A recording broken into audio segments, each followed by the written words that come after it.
जब माता पिता की मृत्यु होने पर पुत्र को शोक का परित्याग करके अपने भाई बंधु के साथ जाकर अपना मुंडन करवा लेना चाहिए, बाल बनवा लेना चाहिए। माता पिता के मरने पर जिसने मुंडन नहीं कराया वह संसार सागर को तारने वाला पुत्र कैसे समझा जाए। कहा गया जिनके माता पिता की मृत्यु होती है और मृत्यु होने के बाद अगर वह अपने माता पिता के मरने के बाद अगर अपना मुंडन नहीं कराता, आज संसार सागर में तारने वाला पुत्र नहीं समझा जाता, नहीं कहा जाता। तो हमेशा अपने जो है भाई बंधु के साथ जाकर बाल बनवा लेना चाहिए अपना। अतः नख और काख को छोड़कर मुंडन कराना चाहिए, आवश्यक है। कहा गया नाखून को छोड़ देना चाहिए और काख के बाल को छोड़कर बाकी अपना मुंडन करा लेना चाहिए।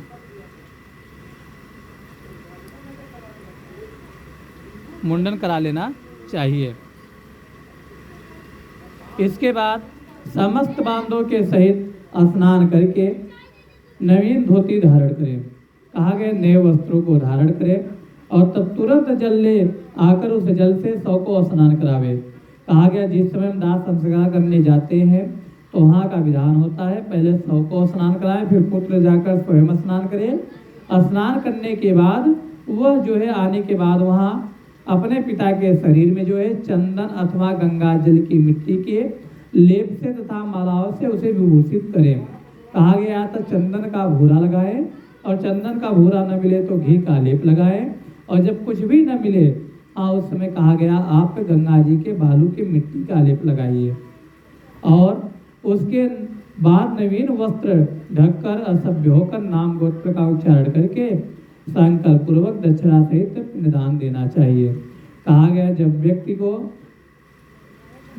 को हम चिता पर लटा दे तो उस समय कहा गया कि हम उनके नाम और गोत्र से एक पिंडदान वहाँ कर दें। कहा गया कि हमारे यहाँ जब व्यक्ति मरते हैं तो हमारे यहाँ शुरू से लेकर शमशान घाट तक 6 पिंडदान होते हैं। आगे अपने घर से लेकर और शमशान घाट तक जो है 6 पिंडदान हम देते हैं। तो कहा गया मृत्यु के स्थान पर कहा गया व्यक्ति जहाँ अपना प्राण त्यागा था उसी जगह जो है हम 100 नामक पिंड को दें।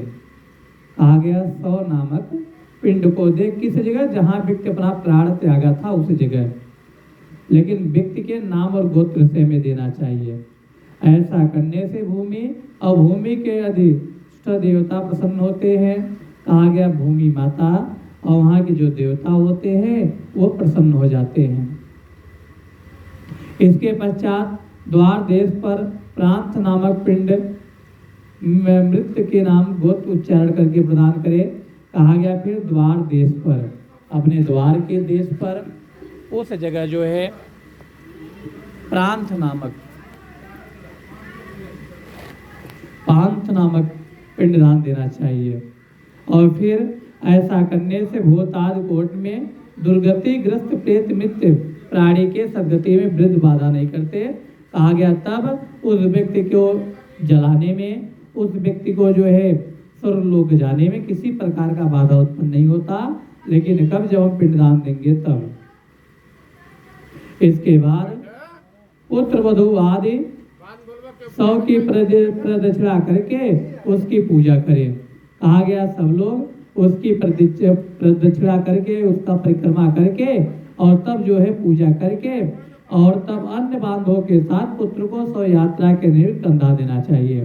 कहा गया पहले तो उस जो मृत प्राणी है उसका जो है परिक्रमा कर लेना चाहिए। परिक्रमा करने के बाद जो है प्रणाम कर लेना चाहिए। प्रणाम करने के बाद तब अपने बांधवों के साथ जो है हमें कंधा देना चाहिए, उसे शमशान घाट की तरफ ले चलना चाहिए।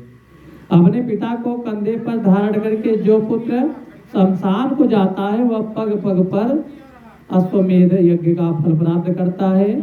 कहा गया जो व्यक्ति अपने पिता को कंधा देता है पग पग, 1 पग 2 पग 3 पग, जितने पग वो अपने पिता को कंधे पर ढोएगा उतना फल उसे किसका प्राप्त होता है? अश्वमेध यज्ञ का फल प्राप्त होता है, जो कभी जीवन काल अंत तक नष्ट नहीं होने वाला है। ऐसा फल उस समय में प्राप्त होता है।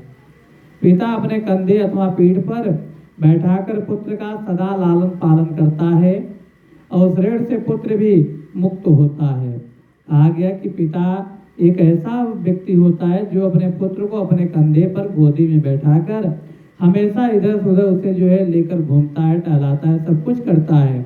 परंतु एक दिन उसी का पुत्र के द्वारा वही दशा होती है जो अपने पुत्र को कंधे पर बैठाकर खिलाता है, इधर उधर लालन पालन करता है, और वही पुत्र एक दिन अपने पिता को कंधा देता है।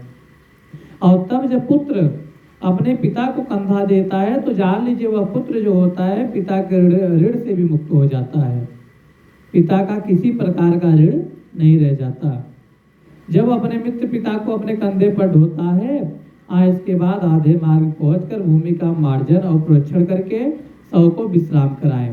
कहा गया जब हम अपने कंधे से पिताजी को ढोते हैं तो आधे मार्ग पर पहुंच जाए तो वहाँ जो है शव को रख देना चाहिए और भूमि का मार्जन कर लेना चाहिए, भूमि को साफ कर देना चाहिए और साफ करके विश्राम करावें। और वहाँ जो है एक हमें पिंडदान देना चाहिए। वह पिंडदान कैसा होना चाहिए? भूत नामक। आधे मार्ग पर जब पिंडदान हम करते हैं तो इस पिंड का जो नाम होता है भूत नामक पिंड होता है। इससे यह होता है कि चारों दिशाओं में जो भूत प्रेत पिशाच गंधर्व यक्ष आदि विराजमान होते हैं और उस व्यक्ति के शरीर में प्रविष्ट होना चाहते हैं तो उनकी निवृत्ति हो जाती है, वह शरीर प्रवेश नहीं कर पाते। तो इसलिए अधो मार्ग में हम पिंडदान करते हैं भूत नामक। चाचे हमें घी डाल देते हैं। उसके बाद शमशान में ले जाकर उत्तराभिमुख स्थापित करें। कहा गया शमशान में ले जाइए, उत्तराभिमुख स्थापित करिए। वहाँ दे के दाह के लिए यथाविध भूमि का संशोधन करें। कहा गया वहाँ अच्छे भूमिका में संशोधन कर लेना चाहिए जहाँ की चिता सुव्यवस्थित लग जाए, ऐसे भूमिका में मार्जन करना चाहिए। पुष्प और अक्षत आदि से कव्यास संग अग्निदेव की पूजा करें। कहा गया पुष्प अक्षत और कव्यदान जो कुछ हो सके नैवेद्य के रूप में अग्निदेव की पूजा करें और वहाँ जो है इत्यादि अनुवाक्य से यथाविध होम करना चाहिए। हे खगेश्वर, उस शव को चिता पर रख करके वहाँ 2 पिंड प्रदान करें। कहा गया जब व्यक्ति को चिता पर लेटा दिया जाए तो उसके नाम और गोत्र से 2 पिंड दान करें। प्रेत के नाम से 1 पिंड चिता पर तथा दूसरा शव के हाथ में देना चाहिए। कहा गया एक तो पिंड दान करना चाहिए जो व्यक्ति मृत्यु प्राप्त किया है उसके नाम और गोत्र से, और दूसरा का पिंडदान उसके हाथ में देना चाहिए। और चिता में रखने के बाद से उस शव में प्रेत तत्व आ जाता है। कहा गया जैसे हम चिता पर उस प्राणी को लेटाते हैं तुरंत उसके अंदर प्रेत तत्व आ जाता है, वह प्रेत रूपी बन जाता है। और प्रेत कल्प को जानने वाले कतिपय दिव्य चिता पर दिए गए जाने वाले पिंड को साधक नाम से संबोधित करते हैं। कहा गया जब चिता पर हम पिंडदान देते हैं तो उसे साधक नाम से संबोधित करते हैं। अतः चिता पर साधक नाम से तथा शव के हाथ में प्रेत नाम से पिंडदान करें। इस प्रकार 5 पिंड प्रदान करने से शव में आहुति योग्यता संपन्न होती है। कहा गया जब हम 5 पिंडदान देते हैं तो उस शव में आहुति योग्य संपन्नता आ जाती है, वह जलने के लिए तैयार हो जाता है। अन्यथा शमशान में स्थित प्रयुक्त पिशाच राक्षस तथा यक्ष आदि उसकी आहुति योग्यता को घातक होते हैं। कहा गया जब पिंडदान नहीं देते हैं तो उनमें जो है शमशान घाट में जितने पिशाच राक्षस तथा यक्ष होते हैं वह उनके घातक होते हैं, उनके अंदर प्रवेश करना चाहते हैं। और जब हम पिंडदान दे देते हैं तो उनकी तृप्ति हो जाती है। केवल जो व्यक्ति मृत्यु प्राप्त किया केवल उसी के देह का हम दाह संस्कार करते हैं। प्रेत के लिए 5 पिंड देकर हवन किए हुए कव्याद अग्नि को तिनकों पर रखकर यदि पंचक ना हो तो पुत्र अग्नि प्रदान करें। कहा गया हवन इत्यादि को हम जो कव्यदान करते हैं हवन इत्यादि करते हैं उसके बाद अगर पंचक ना हो आचक ना हो तो पुत्र सरलता पूर्वक अग्नि दे सकता है, चिता को आग लगा सकता है।